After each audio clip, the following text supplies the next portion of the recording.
மது அப்படின்ற ஒரு விஷயத்தில் வந்து இவங்க ரொம்ப கீனாக கான்சன்ட்ரேட் பண்ணுறாங்க. மது, மணல்.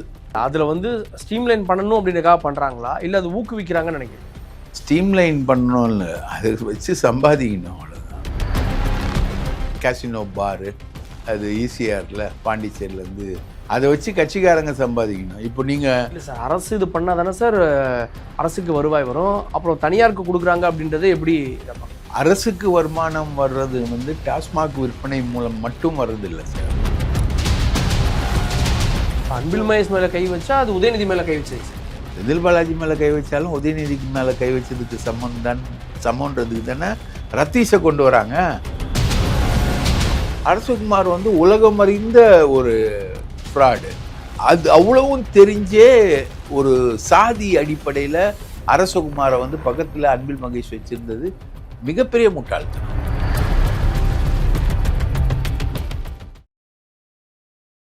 டாஸ்மாகில் முறைகேடுகள் இப்போதான் ஒவ்வொன்றா வெளிச்சத்துக்கு வருது. முறைகேடுகள் இப்போதான் வந்து சரி செய்யப்படுது. கடந்த ஆட்சியில் 1 இல்லை 2 இல்லை, பார் டெண்டர், போக்குவரத்து டெண்டர், அட்டைப்பெட்டி டெண்டர், மதுபான விநியோகம், பாட்டில் விநியோகம், அதிகாரிகள் இடமாற்றம், பார்ட்டி ஃபண்டு, கரூர் கம்பெனியை வச்சு பணம் வசூல் பண்ணது அப்படின்னு இத்தனை முறைகேடுகள் இருக்குது. இது கைப்புண்ணுக்கு கண்ணாடி தேவையா?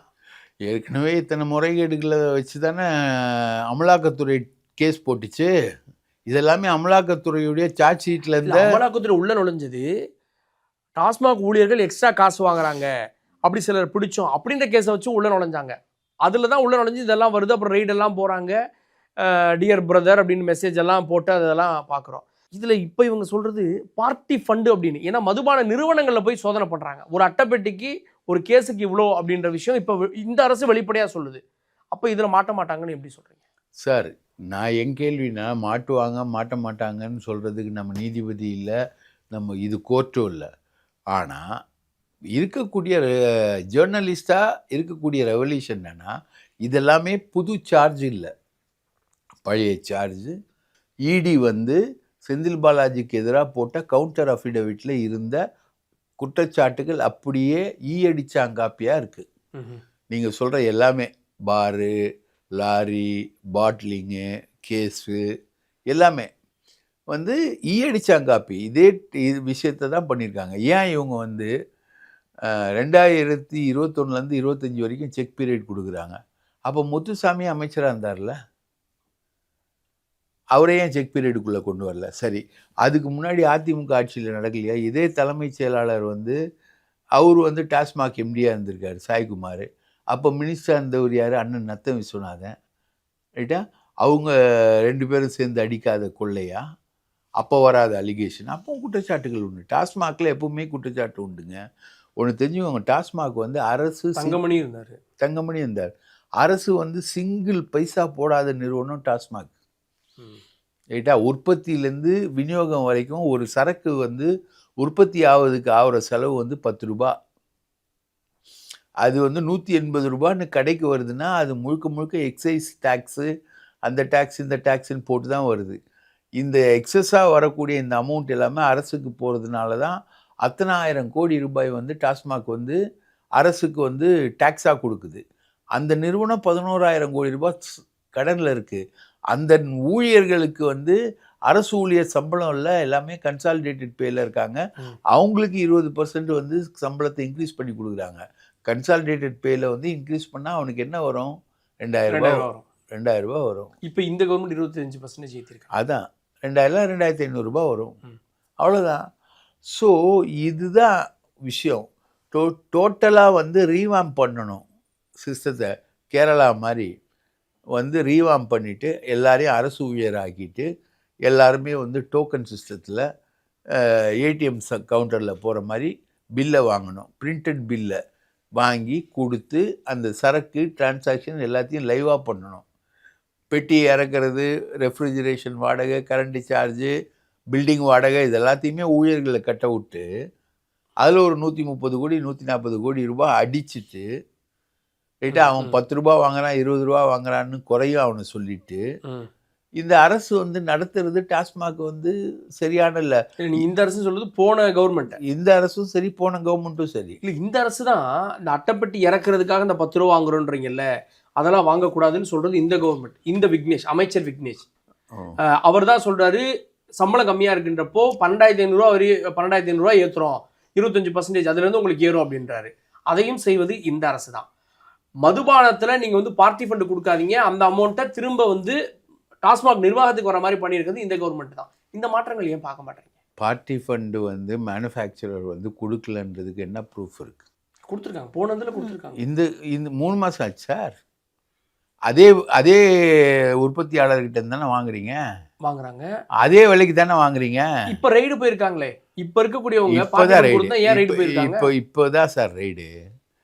சார் ஜெகத் ரட்சகன் டிஸ்டிலரி வச்சிருக்கார் சார். ஜெகத் ரட்சகன் பையன் வந்து தாவேகால சேர்ந்திருக்காரு. பாண்டிச்சேரி முதலமைச்சர் ஆக போறாருன்னா அவருக்கு ஒரு பேக்ட் எல்லாம் போட்டிருக்காங்க. அவர் ஃபேக்ட்ரிக்கும் ரைடுக்கு போயிருக்காங்க. ரைட்டா? அது எந்த வகையில் போவாங்க?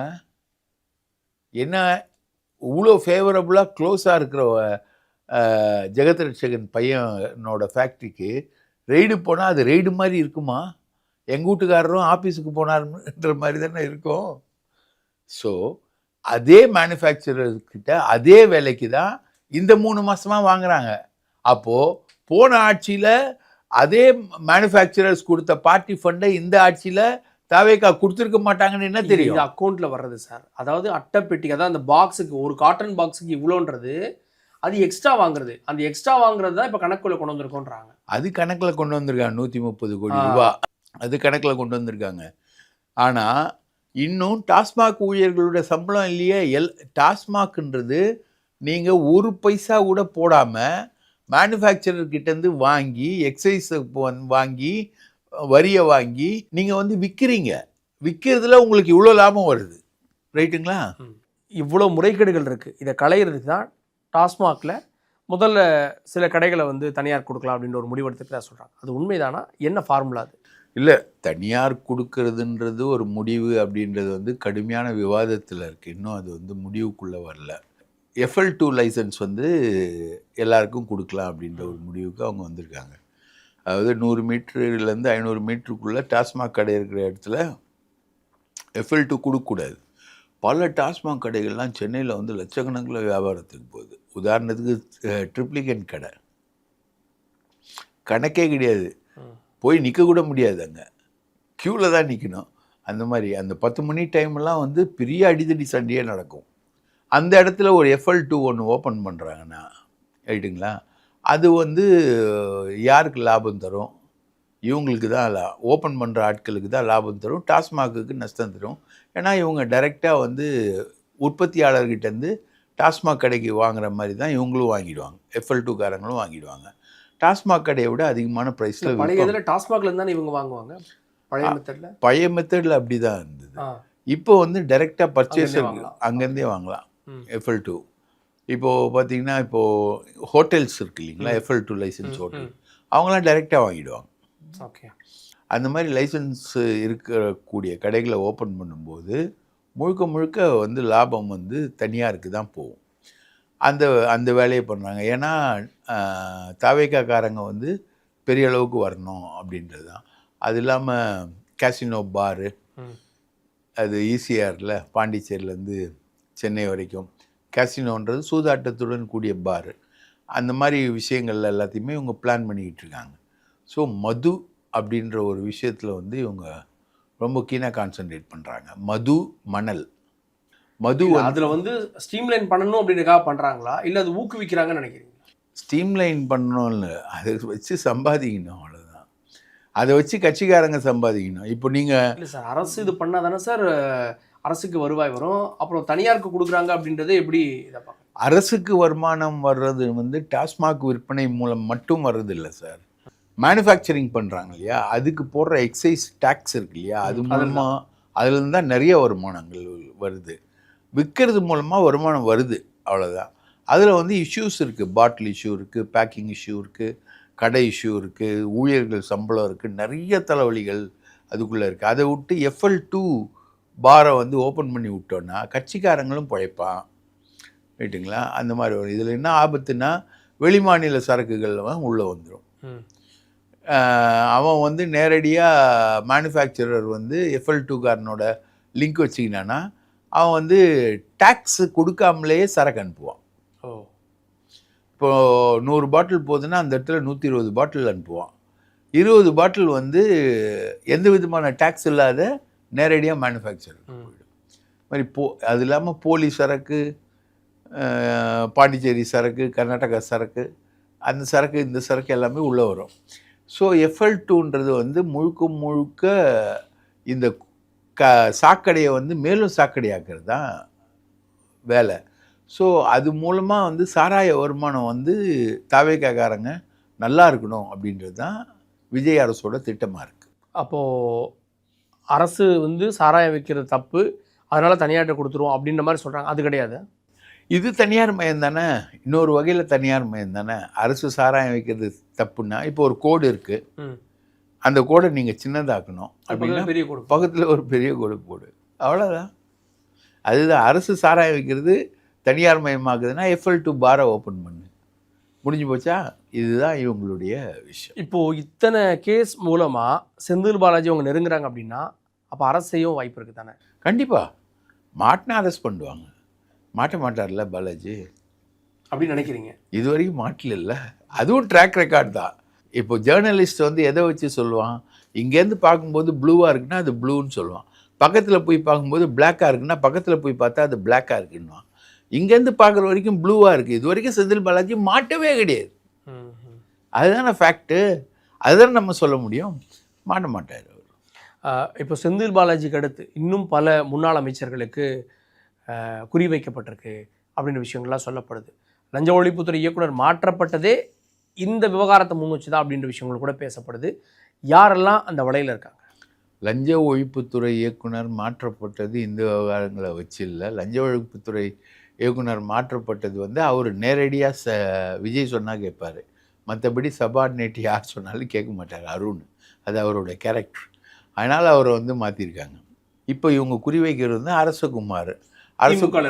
திமுகவில் இருந்தவர் 100 கோடிக்கு மேலே தனியார் பள்ளிகள்கிட்ட காசு வாங்கிட்டாரு அப்படின்னு சொல்கிறாங்க. ஸோ அவர் வந்து தானாக வாங்குவாரா? அரசகுமாரை கை வைக்கும் போதே எல்லாருக்கும் நல்லா தெரியும் இது வந்து அரசகுமாருக்கான வலை கிடையாது. இந்த வலை வந்து அன்பில் மகேஷ்கான வலை. அன்பில் மகேஷ் வந்து இதில் டைரெக்டாக இன்வால்வ்டு, அரசகுமாரோட சேர்ந்து டைரெக்டாக இன்வால்வ்டு அப்படின்றது தான் வரக்கூடிய குற்றச்சாட்டு. அன்பில் மகேஷ் மேலே கை வச்சா அது உதயநிதி மேலே கை வச்சு. ஆமாம், செந்தில் பாலாஜி மேலே கை வச்சாலும் உதயநிதிக்கு மேலே கை வச்சதுக்கு சமன்றதுக்கு தானே ரத்தீஷை கொண்டு வராங்க எஃப்ஐஆரில். ஏன் ரத்தீஷ் வர்றாரு? ஆதவுக்கு தெரியும்ல யார் வந்து கோஆர்டினேட் பண்ணார், யார் வாங்கினார் போனார், இதெல்லாமே ஆதவுக்கு தெரியல. அதனால தான் ரத்தீஷை கொண்டு வர்றாரு. அதே மாதிரி அன்பில் மகேஷ் மேலே கை வச்சா உதயநிதி மேலே கை வச்சதுக்கு சமன்றதுனால தான் அங்கே கொண்டு வராங்க. அதுலேயும் ரத்தீஷை கொண்டு வருவாங்க. இப்போது ரத்தீஷுக்கு பதில் அங்கே இருக்கக்கூடிய கேரக்டர் வந்து அன்பில் மகேஷுக்கு யாருன்னா அரசகுமார். அரசகுமார் வந்து உலகம் அறிந்த ஒரு ஃப்ராடு. பாஜகவில் இருக்கும்போதும் ஃப்ராடு, அவர் மேலே நிறைய குற்றச்சாட்டுகள் உண்டு. அது அவ்வளவும் தெரிஞ்சே ஒரு சாதி அடிப்படையில் அரசகுமாரை வந்து பக்கத்தில் அன்பில் மகேஷ் வச்சுருந்தது மிகப்பெரிய முட்டாள்தனம். அதுக்கான பலனை அன்பில் மகேஷ் அனுபவிப்பார். அன்பில் மகேஷை தொடர்ந்து இன்னும் யாருக்கெல்லாம்? சேகர் பாபு டார்கெட்டடு. சேகர் பாபு மேலே ஏகப்பட்ட புகார்கள் இருக்குது. அந்த புகார்கள் எல்லாத்தையும் கையில் எடுப்பாங்க. எனக்கு தெரிஞ்சு ரெஜிஸ்ட்ரேஷனில் ஒரு அதிகாரி இருக்கார். அந்த அதிகாரி வந்து டிஐஜி அந்தஸ்தில் இருக்கார். அவரை வந்து ஆலோசகராகவே போட்டிருக்காங்க இந்த ரெஜிஸ்ட்ரேஷன் துறைக்கு. போட்டது மூர்த்தி. அவர் வந்து சென்னையில் நிறைய கோவில் நிலத்தை விற்றுருக்காரு. பழனி மேட்ரோ இப்படி தான் சொல்ல வரீங்களா? பழனி மேட்ரும் வந்து கண்டிப்பாக வந்து பழனி மேட்ருக்கு பின்னாடி இருக்கிறது வந்து யாராவது ஒரு பவர்ஃபுல்லான ஒரு ஆள் இருப்பாங்க. அவங்க சொல்லி தான் இது நடந்திருக்கும். இப்போது அதில் வந்து சேகர் பாபு மேலே இந்த மாதிரி அலிகேஷன்ஸு நிறைய இருக்கனால சேகர் பாபு டார்கெட் பண்ணுறாங்க, மூர்த்தியும் டார்கெட் பண்ணுறாங்க. பத்திரப்பதிவுத்துறை மூர்த்தி கே நேரு ஆல்ரெடி டார்கெட்டட். அவர் கே நேரு, மூர்த்தி, சேகர் பாபு, அன்பில் மகேஷ், நம்ம செந்தில் பாலாஜி எல்லாருமே டார்கெட் பண்ணி கொண்டு வராங்க. ஸோ இவங்களாம் அரெஸ்ட் பண்ண வாய்ப்பு இருக்கா, இல்லை வந்து ஒரு கேஸ் மட்டும் இருக்கும்? ஏன்னா கடந்த ஆட்சியில் முன்னாள் அதிமுக அமைச்சர்கள் மேலே கேஸ் போட்டாங்க, கேஸோடு நின்றுச்சு. அது வந்து போன ஆட்சி பண்ண மிகப்பெரிய முட்டாள்தனமான தவறு. ரைட்டா? அவங்க எதிர்பார்க்கல. 2வது முறை நம்ம தான் வந்துருவோம்னு எதிர்பார்த்தாங்க அவங்க. அதனால அவங்க வந்து இஷ்டத்துக்கு பண்ணாங்க. உதாரணம் கொடநாடு. கொடநாடுக்கு வழக்கை விட மிக சிறந்த ப்ரூஃப் இருக்கக்கூடிய வழக்கு எதுவுமே கிடையாது. ஆமாம், அவ்வளோ இன்வெஸ்டிகேட் பண்ணியிருக்கேன் நான் அதுக்குள்ளே. எனக்கு எல்லா டீட்டெயிலும் தெரியும் அதுக்குள்ளே. கொடநாடு வழக்கே ஒன்றும் பண்ணல. அது எடப்பாடிக்கு எதிரான மிகப்பெரிய வழக்கு. எடப்பாடிக்கு ஒரு டீம் வந்து சப்போர்ட் பண்ணிச்சு திமுகவில். அந்த டீம் வந்து முழுக்க முழுக்க கொடநாடு வழக்கை மேலே எழும்பாமல் பார்த்துச்சு. அதே மாதிரி நம்ம வேலுமணியை வந்து தனி சிறை வைப்போம், தனி கோர்ட்டு வைப்போம், தனி வழக்கு பதிவு பண்ணுவோம், அப்படி இப்படின்னு நீட்டி முழங்கினாங்க. வேலுமணி மேலே ஒன்றுமே பண்ணல. ஒரு இங்கிலீஷ் டிரான்ஸ்லேஷனே ஒரு 20 மாதமாக பெண்டிங் இருக்குது. 2 ஐஏஎஸ் அதிகாரிகளுக்கு எதிரான ஆங்கில மொழிபெயர்ப்பு பண்ணாமல் 20 மாதமாக பெண்டிங்கில் வச்சுருந்துருக்காங்க. ரைட்டுங்களா? அதெல்லாம் அறப்போர் இயக்கம் மாதிரி இயக்கங்கள் நிறைய குற்றச்சாட்டுகள் சொல்லிக்கிட்டு இருக்கு. ஸோ வேலுமணிலாம் வந்து நீங்கள் எந்த காலத்துலேயும் ஸ்பேர் பண்ண முடியாது. தங்கமணி நிலக்கரி ஊழல் பர்ச்சேஸில் வந்து அவர் அடித்த ஊழல் இருக்கு, அளவே இல்லாதது. ரைட்டா? எத்தனையோ லட்சம் டன்னு நிலக்கரி வந்து ஈபியில் காணாமல் போய் கேஸ் தான் இருக்குது. அது தரக்குறைவாக வாங்கிட்டாங்க அப்படின்னு தானே. அதுதான். அதை விட ஆதாரம் வந்தால் தானே நம்ம சொல்ல முடியும். ஜட்ஜ்மெண்ட் வந்தால் தான் அது வந்து ஊழல்னு சொல்ல முடியும். ஊழல் வரைக்கும் குற்றச்சாட்டு தான். வேலுமணி மேலேயும் தங்கமணி மேலேயும் இருக்கிறது குற்றச்சாட்டு. கொடநாடு கேஸும் குற்றச்சாட்டு தான். எல்லாமே குற்றச்சாட்டு. ஆனால் இதை எதையுமே கரெக்டாக பர்சியூ பண்ணி அதை ஒரு லாஜிக்கல் என்று கொண்டு போகல. ஜெயலலிதாவுடைய மரணம் நாங்கள் வந்து விசாரிப்போம். இன்னும் அந்த மரணம்னு சொல்லிட்டு இருக்கீங்களா நீங்கள்? இல்லை, கேளுங்க. ஜெயலலிதாவின் சாவில் இருந்த மர்மம் அதானே ஆறுமுகசாமி விசாரணை கமிஷனு கொடுத்துட்டாங்களா அறிக்கை? என்ன ஆச்சு? தூத்துக்குடி துப்பாக்கி சூடு அறிக்கை கொடுத்தாங்களா அருணா ஜெகதீசனு? என்ன ஆச்சு? என்ன நடவடிக்கை எடுத்து? எல்லாம் கிடப்பில் போடப்படும். எல்லாமே கிடப்பில் போடப்பட்டது போன ஆட்சியில். ரைட்டுங்களா? ஆனால் இந்த ஆட்சி ஷார்ப்பாக இருக்கு. அவங்க விடுற மாதிரி இல்லை. ஒரு வழக்கில் ஃபெயிலியர் ஆனால் அடுத்தது உடனடியாக காப்பி பேஸ்ட் பண்ணி இன்னொரு வழக்கு போடுறாங்கல்ல. அது அவங்களுக்கு கொடுக்கப்பட்ட அசைன்மெண்ட்டா? இது அவங்களுக்கு கொடுக்கப்பட்ட அசைன்மெண்ட். நிறைய கேள்விகள். இந்த டாஸ்மாக் முறைகேடு, செந்தில் பாலாஜி மேல் நடத்தப்பட்டிருக்கக்கூடிய இந்த சோதனைகள், அவர் கைது செய்யப்படுவாரா, என்ன வாய்ப்புகள் அப்படின்றது பற்றின தகவல்களை SS நியூஸோடு பகிர்ந்து கொண்டீர்கள். நன்றி திரு தாமோதரன் பிரகாஷ். நன்றி திரு கார்கே அவர்களே. நன்றி.